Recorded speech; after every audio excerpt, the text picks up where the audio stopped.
اعوذ باللہ من الشیطان الرجیم بسم اللہ الرحمن الرحیم اللہم صل علی محمد و آل محمد و عجل فرجہم۔ سلسلہ مذہب شناسی کی کلاسوں میں ہم اپنی گفتگو 7ویں درس اور لیکچر میں آگے بڑھ رہی ہے۔ 7واں مکمل ہوا، لیکن اس کے 2 پوائنٹ باقی رہتے تھے۔ موت کے حوالے سے جو گفتگو ہوئی اور کسی مسٹیک کی وجہ سے اس موت کے موضوع پہ انسانی آزادی کا مسئلہ بھی چھڑا، اور جب کہ انسانی آزادی کا مسئلہ آگے الگ سے آ رہا ہے، میں اس بابت سے اپنے سامعین سے نہایت ہی معذرت چاہتا ہوں۔ انشاءاللہ موت کے چیپٹر میں 2 جو پوائنٹس باقی رہتے ہیں یہ ہیں کہ سوال یہ ہے کہ موت کیوں واقع ہوتی ہے، موت دینے والا کون ہے انسان کو، یہ موت نیچرلی فطری ایک عمل ہے یا ان کے کسی کی طرف سے یہ موت واقع ہوتی ہے۔ دینی آئیڈیالوجی اور تعلیمات کے روح سے ہر جاندار کے لیے جو موت واقع ہوتی ہے وہ اللہ اور اس کے خالق، اللہ اور ہر جاندار کے خالق کی طرف سے پہلے ہی اس سسٹم میں یہ موت اور حیات رکھی گئی ہے۔ جیسے کہ سورہ مبارکہ ملک کی آیت، دوسری آیت یہ بیان کر رہی ہے کہ موت اور حیات، موت بھی ایک مخلوق ہے جیسے کہ خود حیات۔ جس طرح اللہ نے حیات زندگی دی ہے، خلق فرمائی ہے، اسی طرح موت کو بھی اللہ نے تخلیق فرمایا ہے۔ بس یہ بات کلیئر ہونی چاہیے کہ موت اور حیات کا مالک اور دونوں کا خالق وہی اللہ ہے جو پوری کائنات کا خالق اور مالک ہے۔ بسم اللہ الرحمن الرحیم آیت میں ارشاد ربانی ہے، تبارک الذی بیدہ الملک وہو علی کل شیء قدیر، نہایت بابرکت ہے وہ ذات جس کے کنٹرول میں، جس کے قبضے قدرت میں، جس کے ہاتھ میں پورے عالم ہستی اور کائنات کا اقتدار ہے اور کنٹرول میں ہے اس کے۔ وَهُوَ عَلَى كُلِّ شَيْءٍ قدیر، وہ اس اپنے کائنات میں ہر کام پہ قدرت رکھتا ہے کہ انجام دے وہ۔ الَّذِي خَلَقَ الْمَوْتَ وَالْحَيَاةَ، اللہ وہ ہے جس نے موت اور حیات کو خلق فرمایا۔ بس موت بھی اللہ کی طرف سے تخلیق شدہ ہے اور حیات بھی جس طرح اللہ کی مخلوق ہے اسی طرح موت بھی اللہ کی طرف سے واقع ہوتی ہے۔ اب روایات میں ہمارے دینی اس میں تو بہت متعدد آیات روایات ہیں کہ کس طرح فرشتہ موت ہر جاندار کے، انسان کے فوتگی کے ٹائم پہ آتا ہے اور اس کی روح کو قبض کر لیتا ہے۔ یہ ایک پورا پروسیجر ہے جس کے بعد انسان کو موت واقع ہوتی ہے۔ موت کا دینے والا اللہ کی ذات ہے۔ اب وہ اس عمل موت کو کس طرح انجام دیتے ہیں، اس کا ایک حصہ تو ہم انسان سمجھ سکتے ہیں، اور ایک حصہ جو فرشتوں سے مربوط ہے وہ جب تک موت واقع نہ ہو اس سے پہلے ہم نہیں سمجھ سکتے ہیں۔ جو چیز ہمارے سامنے کی ہے وہ یہ ہے کہ انسان پر جب ایک ایسا مرحلہ آ جاتا ہے کسی بھی حادثے یا بیماری کی وجہ سے جو اس کے پوری باڈی کا سسٹم مختل ہو جاتا ہے، ناکارہ ہو جاتا ہے، ایک پارٹس، ایک عضو اپنا کام کرنا چھوڑیں، مثلا خون کی سپلائی، سرکولیشن جو دل کے پمپنگ کے ذریعے سے ہمارے رگوں کے تھرو دماغ تک پہنچتی ہے، اگر دماغ کی ایک رگ مثلا پھٹ جائے، کام کرنا چھوڑ دے، یا دل کی 2 نالیوں میں سے ایک نالی جو خون لے آتی ہے، دوسری نالی جو پھر پمپنگ کے ذریعے دوسرے حصوں تک پہنچاتی ہے، ان نالیوں میں سے ایک اگر ناکارہ ہو، کام کرنا چھوڑیں، تو ہارٹ اٹیک کا مسئلہ پیش آتا ہے۔ وغیرہ وغیرہ متعدد بے شمار اسباب ہیں جن میں سے ایک اگر انسان کے ساتھ پیش آئے تو وہ جو ہے باڈی اپنا کام کرنا چھوڑ دیتی ہے. تو ہم سمجھ رہے ہیں کہ سانس جب رک جائے، انسان کا سرکولیشن سسٹم اور آکسیجن لینا انسان بند کرے تو موت واقع ہوتی ہے. یہ ایک ظاہری حصہ ہے جو ہم سمجھ سکتے ہیں. دوسرا پوائنٹ موت کے چیپٹر میں یہ ہے کہ عام طور پہ یہ بات دیکھنے میں آتی ہے، آپ سروے کر کے دیکھ لیجئے گا، معمولاً موت کا سنتے ہی یا سوچتے ہی انسان پر ایک قسم کا خوف طاری ہوتا ہے. یعنی موت کے مسئلے سے انسان تھوڑا گھبرا جاتا ہے، ڈر سا جاتا ہے، اور یہ موت کے متعلق انسان کا یہ رفتار، یہ سلوک موت کے مسئلے سے انسان کا خوف کھانا، ڈر جانا، یہ کیوں ایسا ہوتا ہے؟ مثلاً مین ہیڈنگ ہے انسان موت سے کیوں ڈرتے ہیں. تو اس کے کئی ایک مختلف جواب آئے ہیں علماء کی طرف سے، اور سائیکولوجسٹ بھی اس مسئلے میں اچھی خاصی جو ہے رائے دے سکتے ہیں. ایک مسئلہ جو سامنے کا ہے، کلیئر ہے کہ انسان کیوں موت سے خوف کھاتا ہے. جبکہ اب میں اس سوال کے جواب کے بعد ایک نہایت مہم پوائنٹس جو موت کے بعد کی زندگی کے لیے ہے وہ عرض کروں گا، تو پتہ چلے گا کہ انسان اصولاً اگر موت کا مسئلہ اس سے کلیئر ہو، حل ہو، تو موت سے نہ فقط ڈرنا چاہیے، نہ فقط گھبرانا چاہیے انسان کو، بلکہ موت کا خندہ پیشانی سے استقبال کرنا چاہیے انسان کو. جیسے کہ مولا امیر علیہ السلام نے فرمایا، مجھے کوئی خوف نہیں ہے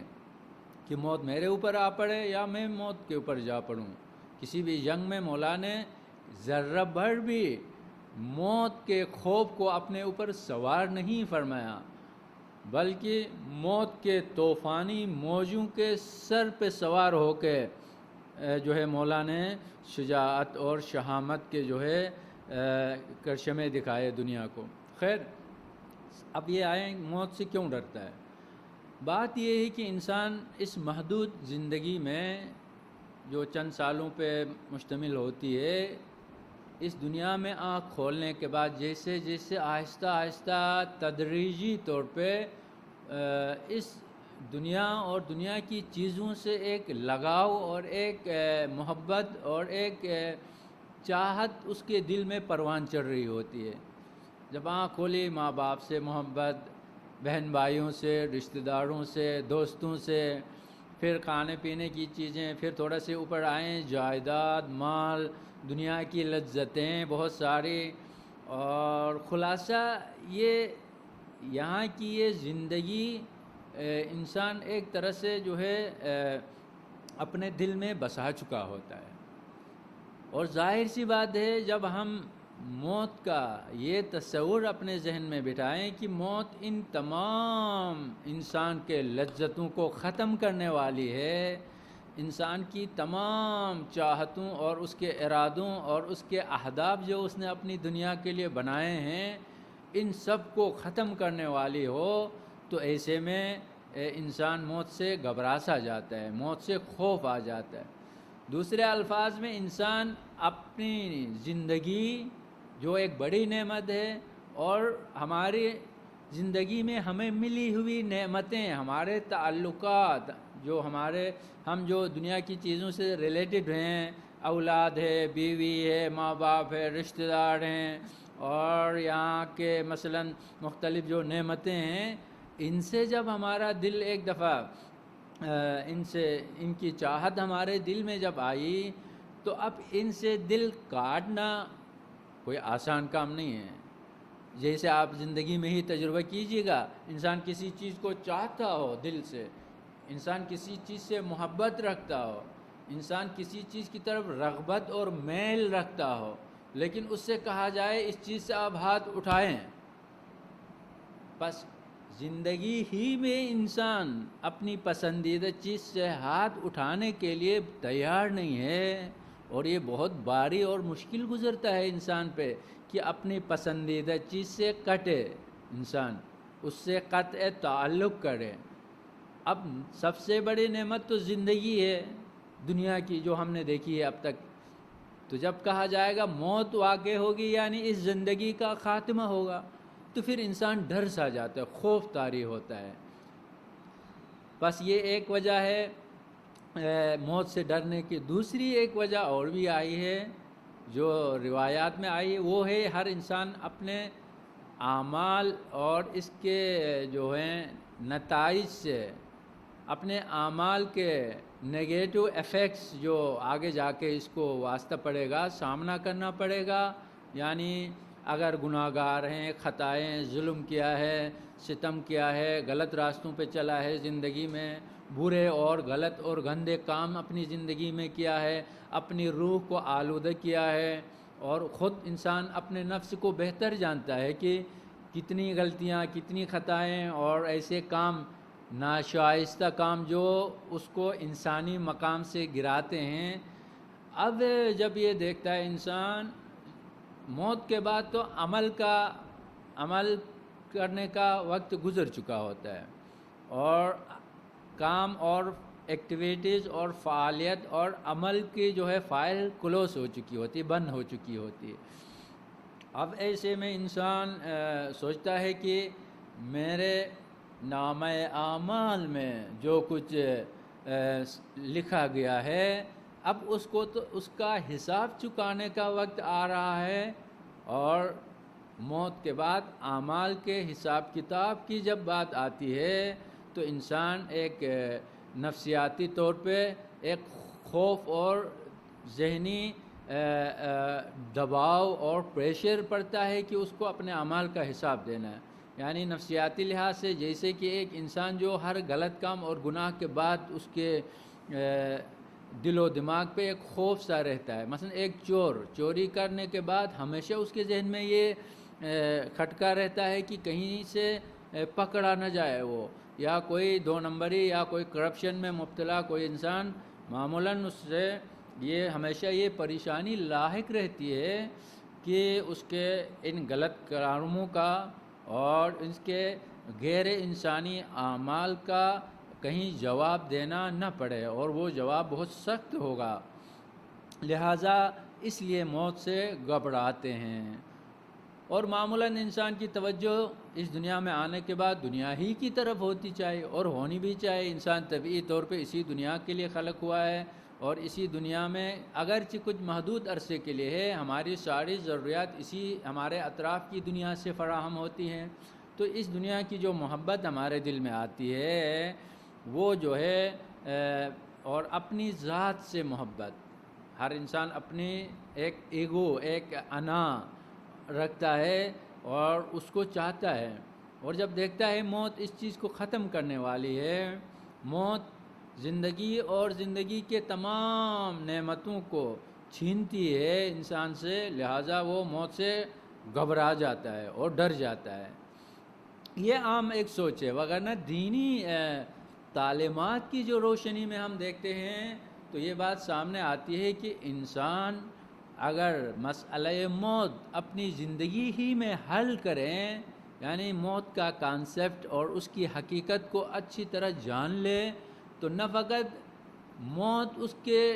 خوف اور گھبرانے کا باعث نہیں بنتی ہے، بلکہ اس کی زندگی بھی بہتر ہوتی ہے، اس کی زندگی میں بھی کچھ زیادہ شیرینی اور لطف آتا ہے جو موت کی حقیقت کو سمجھتا ہے۔ یہ ایسا ہی ہے گویا روشنی کو کی اہمیت کو بہتر طور پہ جانتا ہے انسان جب تاریکی کی حقیقت کو جانتا ہو۔ جیسے جنین، چھوٹا بچہ جب دنیا میں آنے سے پہلے شکم مادر میں جو 9 مہینے کا پیریڈ اور عرصہ وہاں گزارتا ہے، اس 9 مہینے کے عرصے میں اس شکم مادر کے چھوٹے سے محدود فضا میں، ماحول میں وہ اس سے مانوس ہو چکا ہوتا ہے اور وہ اس ماحول سے دل بستہ ہو چکا ہوتا ہے، اور یہی وجہ ہے کہ 9 مہینے کے فوراً بعد اس محدود جگہ سے ایک وسیع دنیا میں لایا جاتا ہے۔ اس کو دنیا میں جب آتا ہے تو چیخنے لگتا ہے، چلانے لگتا ہے، رونے لگتا ہے۔ کیوں؟ وہ سمجھ رہا ہے کہ مجھے اپنے آرام اور بہترین جگہ سے نکالا جا رہا ہے اور وہاں سے مجھے ہٹایا جا رہا ہے، اور یہ چیز کہ اس کو بہترین جگہ سے ہٹایا جا رہا ہے یہ اس کی پریشانی کا باعث بنتی ہے، یہاں تک کہ اس کے خوف کا باعث بنتی ہے۔ سیم یہی مسئلہ روایات میں موت کے لیے آیا ہے۔ انسان اس محدود دنیا کی زندگی سے اتنا دل بستہ ہو چکا ہوتا ہے، جب یہاں سے کوچ اور رحلت کا وقت آتا ہے یا اس کا سوچتا ہے تو انسان گھبرا سا جاتا ہے اور خوف طاری ہوتا ہے، جبکہ حقیقت یہ ہے کہ آخرت یعنی موت کے بعد کی زندگی بے درجہ یعنی کئی درجہ اس دنیا کی زندگی سے زیادہ آئیڈیل اور بہترین زندگی ہے۔ وہاں کی آسائشیں، وہاں کی راحتیں، وہاں کی نعمتیں یہاں کی نعمتوں سے اصلاً کمپیئر کے لائق نہیں ہیں، قابل مقایسہ نہیں ہیں۔ یہاں کی ہر نعمت محدود ہے، جوانی محدود ہے، صحت اور سلامتی کے ساتھ بیماریاں لگی ہوئی ہیں، خوشی کے ساتھ غم کے بادل منڈلاتے رہتے ہیں۔ یہاں خوب ایک اچھی نعمت ملی تو ہمیشہ یہ خوف سوار رہتا ہے کہ کہیں چھن نہ جائے میرے ہاتھ سے، یہ ختم نہ ہو جائے، اور وہ نعمت اچھی سی مل بھی جاتی ہے تو کس قیمت پہ ملتی ہے؟ بہت خون جگر پینا پڑتا ہے انسان کو کہ ایک نعمت کو حاصل کر سکے۔ جاہل ہے، عالم ہے، مثلا عالم بننے تک کتنے اس کو راتوں کی نیند حرام کرنی پڑتی ہے، کتنے تعلیمی اداروں کے چکر کاٹنے پڑتے ہیں اور کتنے پیسے خرچ کرنے پڑتے ہیں، تب جا کے انسان ایک ڈگری اور سند لیتا ہے اور کسی ٹاپک پہ، موضوع پہ، سبجیکٹ پہ وہ سند لے رہا ہوتا ہے۔ بس یہاں کی ہر فضیلت اور نعمت ساتھ میں تکلیف اور پریشانی سے جڑی ہوئی ہے۔ ہماری سلامتی ہمیشہ کئی چیزیں اس کو چیلنج کر رہی ہوتی ہیں۔ ہماری ہر نعمت کو، حتیٰ سب سے عظیم ترین نعمت زندگی ہے، اور ہماری زندگی ہمیشہ موت کے دامن میں پڑ رہی ہوتی ہے۔ ہمیں کچھ پتہ نہیں ہے کہ کس وقت کہاں سے کوئی ایسا ہماری زندگی کے خلاف کوئی ایسا مسئلہ پیش آئے کہ یہ زندگی اپنے اختتام پہ پہنچے۔ ایسے میں یہ خوف ہمیشہ کہ مجھے کسی نہ کسی دن پتہ بھی نہیں ہے کہ کس طرح سے موت واقع ہو، اس دنیا سے جانا ہے، تو یہ خوف کا سبب بنتا ہے۔ لیکن جب ہم اس حقیقت کی طرف توجہ دیں کہ جناب موت زندگی کے خاتمے کا نام نہیں ہے، موت ایک محدود زندگی سے، محدود نعمتوں سے ایک لامحدود مقام اور لامحدود نعمتوں کی طرف سفر کا نام ہے۔ اگر موت کا کانسیپٹ ہمارا یوں ہو کہ اس محدود نعمتوں سے، محدود زندگی سے لامحدود زندگی اور لامحدود نعمتوں کی طرف اللہ کی نگاہ کرم کے سائے میں منتقل ہو رہے ہیں ہم ایک جگہ سے دوسری جگہ، اور وہ جگہ بھی ایسی کہ وہاں ہمیشہ رہنا ہے، وہاں کی نعمتیں یہاں کی نعمتوں سے اصلاً کمپیئر نہیں کر سکتے ہیں، قابل مقایسہ نہیں ہیں، وہ بے درجہ یہاں کی نعمتوں سے بہتر ہیں، تو پھر ہمیں موت اچھی لگے گی، اس سے ہم گھبرائیں گے نہیں۔ پھر بس وجہ کیا ہے موت سے گھبرانے کی؟ ایک تو اپنے اعمال ہیں جو انسان برائیاں اور خطا اور لغزشیں انجام دے رہا ہے، دوسرا موت کا ایک صحیح تصور اور کانسیپٹ نہ رکھنا، موت کی حقیقت کو نہ جاننا ہے۔ اسی لیے فرماتے ہیں کہ موت کو سمجھا ہے غافل اختتام زندگی۔ موت زندگی کی اختتام کا نام نہیں ہے، بلکہ ایک محدود زندگی سے لامحدود زندگی کی طرف انتقال، منتقل ہونا، یعنی ایک جگہ سے دوسری جگہ کی طرف چلے جانے کا نام زندگی ہے۔ خوب یہ 2 سوال کے جواب آپ کی خدمت میں عرض کیا کہ ہمیں موت کون دیتا ہے اور عام طور پہ اکثر انسان موت سے کیوں گھبرا جاتے ہیں؟ صلی اللہ علی محمد و آلہ الاطہار، اللہم صلی علی محمد و آل محمد و عجل فرجہم۔